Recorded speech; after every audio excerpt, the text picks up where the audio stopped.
ठेका बहुत ज्यादा सी 1,65,000 रुपया 4300 रुपया। अस्सलाम वालेकुम जी दोस्तों, क्या हाल चाल है। मैं हूं जफर हुसैन और आप देख रहे हैं यूट्यूब चैनल जफर व्लॉग। जी तो जनाब, आज हम आपकी मुलाकात करवाएंगे एक किसान से, जिम्मेदार से। उससे पूछते हैं कि उसके काम में क्या उससे मुश्किलात हैं या क्या बेनिफिट हैं, कैसे हालात गुजरे हैं पिछले साल और अब उसकी क्या सूरत हाल है। अस्सलाम वालेकुम वालेकुम जी। सलाम। इरफान साहब की हाल चाल है, ठीक ठाक हो? दुआवा जी ठीक ठाक करम दुआवा जी। इरफान साहब पानी ला रहे हो? जी सर। अच्छा जी, ए की हो रहा जनाब? ये सर जी खाद खिला रहे अच्छा, खाद है मिक्स हो हैं, रही मिक्स है, ठीक है। फ्लड कर रहे हैं अच्छा, ये नवा फार्मूला आ गया। जी। अच्छा ते जनाब, ट्यूबवेल का पानी ला रहे हो? जी सर। ये की खर्चा आ रहा एक एकड़ दे उत्ते? ये सर जी टोल दा हाँ जी, तकरीबन आ रहा जी तकरीबन 3,000 रुपया 3000 रुपए ਦੇ ਵਿੱਚ 1 ਏਕੜ ਜਿਹੜਾ ਤੁਹਾਡਾ ਹੈ ਉਹ ਪਾਣੀ ਲੱਗੂਗਾ। जी। ਤੇ ਇਹ ਖਾਦ ਕਿੰਨੀ ਪਾ ਰਹੇ ਜੇ? खाद सर जी बोरी ਇੱਕ आधे दी ਬੋਰੀ बोरी 1 ਏਕੜ ਨੂੰ? नहीं। हाँ जी, एकड़ नु आधी बोरी ਅੱਧੀ ਬੋਰੀ। 2 ਇਹ एकड़ ने ਕੀ ਕੀਮਤ ਇਹਦੀ ਜਨਾਬ? इंदी जी 4300 रुपया 4300 ਰੁਪਇਆ। जी।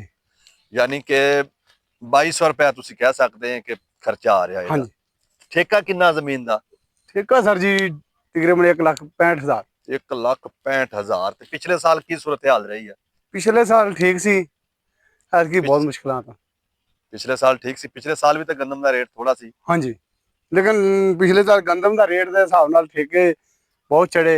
नरमा ठीक सी, ऐतकी नरमे भी बहुत घट होए अच्छा, ते ते ठेका बहुत ज्यादा सी। ठेका बहुत ज्यादा सी। पानी दी हुण बंदी चल रही है, हाँ ते इस जी, बंदी दे दौरान किन्ने पानी लाओगे तुसी? इको जी। एक एक पानी बंदी दे हाँ जी दौरान लाओगे। जी। हुण अगर ठेका ले लिया नवा? नहीं जी, हले नहीं मुक्की। नहीं मुक्की? नहीं जी, खर्चा ज्यादा, एवरेज थोड़ी हुई है। की वजह ओदी क्यों नहीं मुक्की? हले जी बस मालक नहीं हले मुका रहे। की प्रोग्राम है जेड़ा साबका ठेका सी उसे दे विच लाओगे या नहीं जी, थोड़ा जी, थोड़ा करन दे थोड़ा चक्कर दे करें विच? जी। इन्हें वारे नहीं खांदा भी। तकरीबन नरमा ਤੁਹਾਡੇ सामने वही 13 मन होया। 13 मन सवा दी 13 एवरेज मन। आई? हाँ जी। एवरेज ते थोड़ी आई है। जी, एवरेज बहुत थोड़ी हुई, खर्चा ज्यादा, एवरेज थोड़ी हुई है ते हम्म। हिसाब नाल हर की थोड़ा लैन।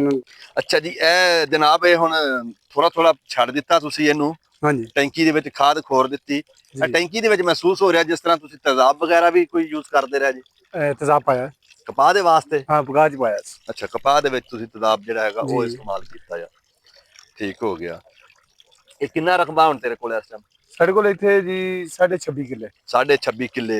क्या कोई गवर्नमेंट ने जिस तरह पिछले साल कणक दा रेट थोड़ा हो गया, क्या कोई ਇਹਦੇ ਵਿੱਚ ਵੀ ਰਿਲੀਫ ਮਿਲਿਆ ਤੁਹਾਨੂੰ? ਸਪਰੇ ਦੇ ਵਿੱਚ, ਖਾਦ ਦੇ ਵਿੱਚ ਕੋਈ ਗਵਰਨਮੈਂਟ ਨੇ ਇਹ ਵੀ ਸਸਤੀ ਕੀਤੀ ਜਾਂ ਉਸੇ ਹੀ ਰੇਟ ਤੇ ਚੱਲ ਰਹੀ नहीं ਹੈ? सर, ये बल्कि महंगा कर दिता ਇਹ सानू, ਮਹਿੰਗਾ ਇਹਦੇ ਕਰ ਚ ਰਿਲੀਫ नहीं दी ਨਹੀਂ? ਤੇ पिछले ਇਹ साल। ਤੁਸੀਂ ਫਿਰ ਕਿਸ ਤਰ੍ਹਾਂ ਅਖਰਾਜਾਤ ਜਿਹੜੇ ਹੈ ਉਹ ਠੇਕਾ ਜਿਹੜਾ ਉਹ ਕਿਵੇਂ ਪੂਰਾ ਕਰੋਗੇ?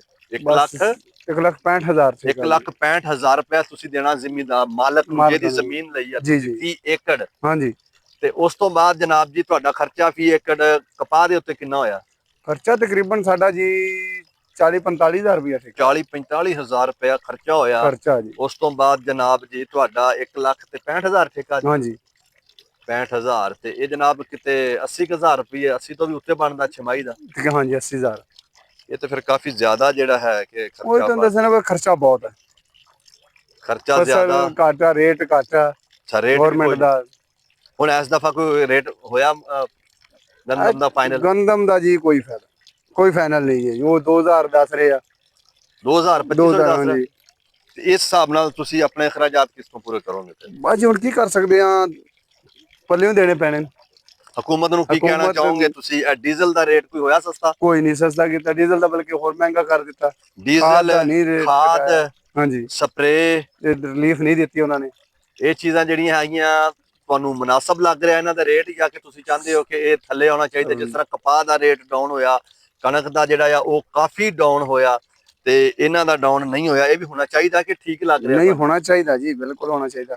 ਰਿਲੀਫ ਮਿਲਣੀ ਚਾਹੀਦੀ ਇਹਦੀ ਵੀ, ਖਾਦ ਦੀ ਵੀ, ਸਪਰੇ ਦੀ ਵੀ, ਇਹਨਾਂ ਦੀ ਚੀਜ਼ਾਂ ਦੀ रिलीफ सही है मिलनी चाहिए सानू। जी। तो दोस्तों, अरफान साहब से काफ़ी अच्छी बातचीत हुई है।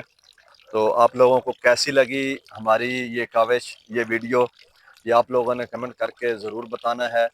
और इसके बारे में आप लोगों ने ये भी बताना है कि और ज़िम्मेदार जो है उनको क्या मुश्किलात है, उस मौजू पे भी हम कोई और नई वीडियो बना सकें। इस व्लॉग को यही ख़त्म करते हैं। ओके, अल्लाह हाफिज़।